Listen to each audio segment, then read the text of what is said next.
प्रभु के अभिनय की कुशलता भी तो वही है कि उन्हें पहचानने वाला व्यक्ति भी कुछ क्षणों के लिए उन्हें भ्रांत समझ बैठा। वैसे प्रभु के व्यवहार और वाक्य में कुछ ऐसे संकेत सूत्र थे जिनके द्वारा उनके वाक्य का तात्पर्य हृदयंगम किया जा सकता। पहला अंतर तो यही है कि जहाँ प्रभु ने चंद्रमा की ओर प्रत्येक बंदर का ध्यान आकृष्ट किया, वहाँ जितने वानर सेना बैठी थी ना, उनका ध्यान भगवान श्री राम ने किसकी तरफ आकृष्ट किया? चंद्रमा की तरफ। और वहाँ दक्षिण दिशा की ओर में केवल विभीषण से देखने का अनुरोध करते, केवल विभीषण से। पूर्व दिशा बिलो की प्रभु देखा उदित भयन, कहत तबहि देखा सदहि मृगपति सरिस असंग।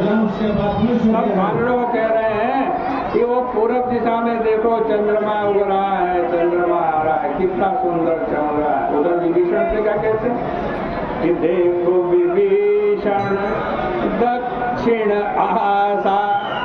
विभीषण को कह रहे हैं तुम दक्षिण दिशा की तरफ देखो।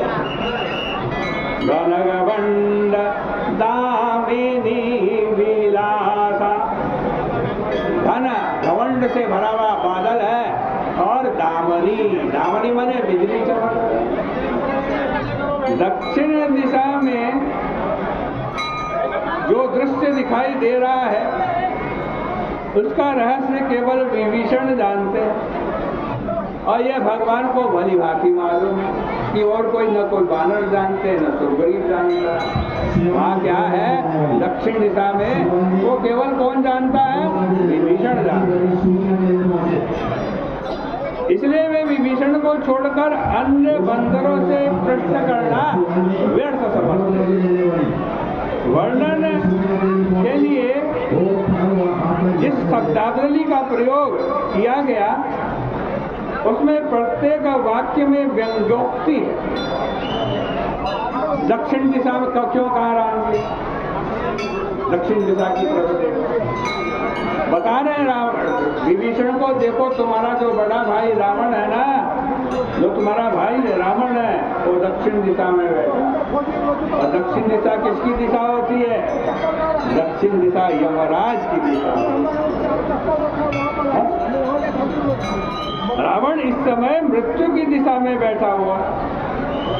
प्रभु ने जब विभीषण से दक्षिण दिशा की ओर देखने के लिए कहा, तब उसका तात्पर्य यह था कि तुम्हारा भाई मृत्यु की गोद में बैठा हुआ है।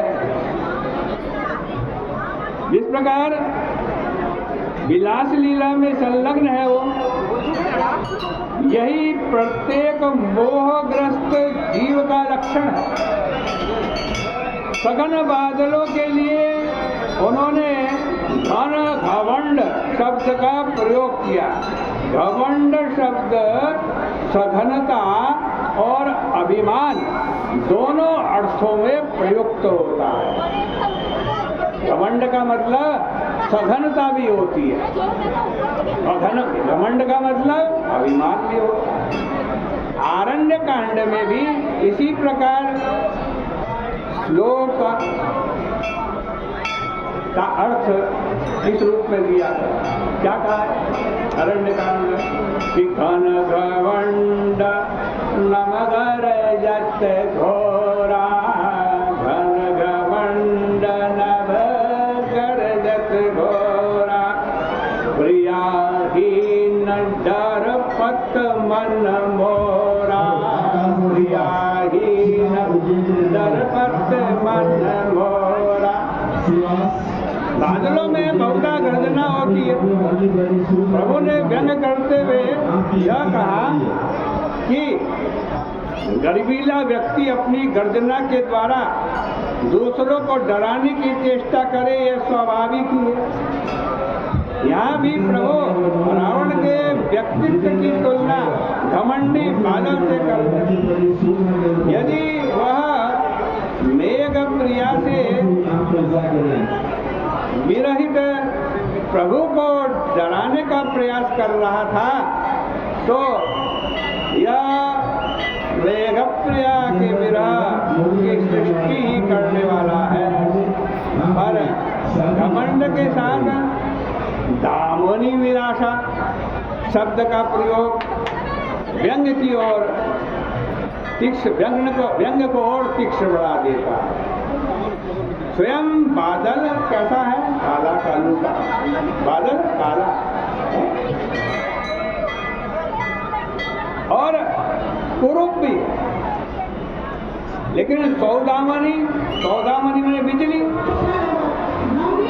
के सौंदर्य को स्वयं को अभिव्यक्त होते देखकर वो बादल गर्व से फूल उठता है। उसका चमक उसकी नहीं होती, चमक तो बिजली की होती है।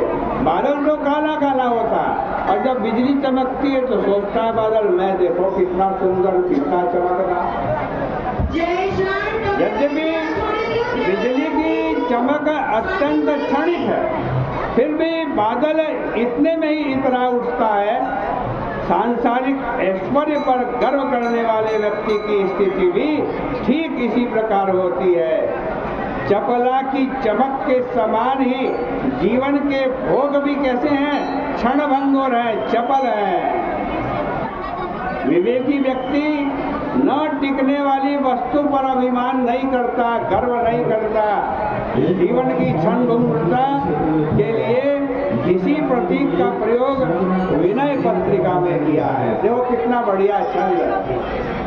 जागो जागो जीव जड़ जो है जग जामिनी, जागो जागो जड़ जीव जो है जग जामिनी, देह गेह नेह जानी कैसे धन धामनी, देह गेह नेह जानी जैसे घन धामनी, सोवत सपने हुक्का संस्कृति संताप रे, बुढ़ियो मृगवारी खायो जेवरी को सांप करे, कहे वेद तू तो बुझी मन नाही रे, दोष दुख सपने के जागे ही पे जाही रे, तुलसी जागे पे जाए सातती होताए रे, राम नाम सोची रुचि सुहाज सुहाए रे। मधुर मधुर ध्वनि दर्ज घोरा का प्रयोग भी बहिरंग दृष्टि से बड़ा उपहास्य वर्षा प्रतीत होता है।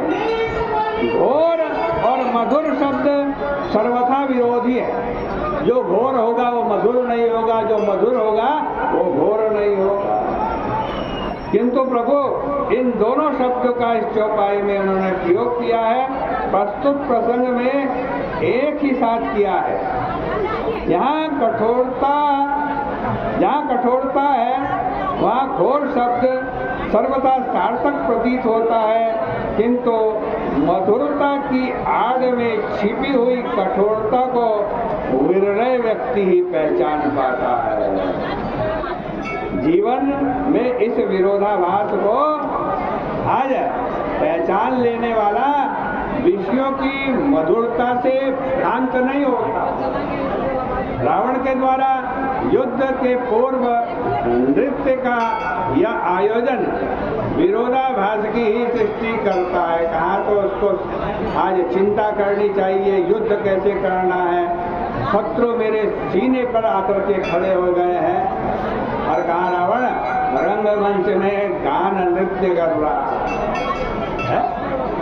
किंतु सुग्रीव और किंतु संगीत और नृत्य की इस मधुरता के पीछे अस्त्र शस्त्र की कठोर ध्वनि देख पाना ही सच्चे विवेक का परिचायक है। अंत में कोई दृष्टि जनो उपल कठोरा कहा है। यह कहकर प्रभु ने अपने व्यंग को पराकाष्ठा तक पहुंचा दिया है। मेघ में गर्व, चंचलता आदि दोषों के होते हुए भी व्यक्ति उसका स्वागत करता है। क्यों करता है? कि वह जल की वर्षा करेगा। भले गरज रहा हो, भले चमक रहा हो, लेकिन वर्षा होगी है? वर्षा के द्वारा समाज को ये जीवन देगा। किंतु यदि वही मेघ जल के स्थान पर ओलों की वर्षा करने लगे, तब उसे कौन क्षमा कर सकता है? यह वर्णन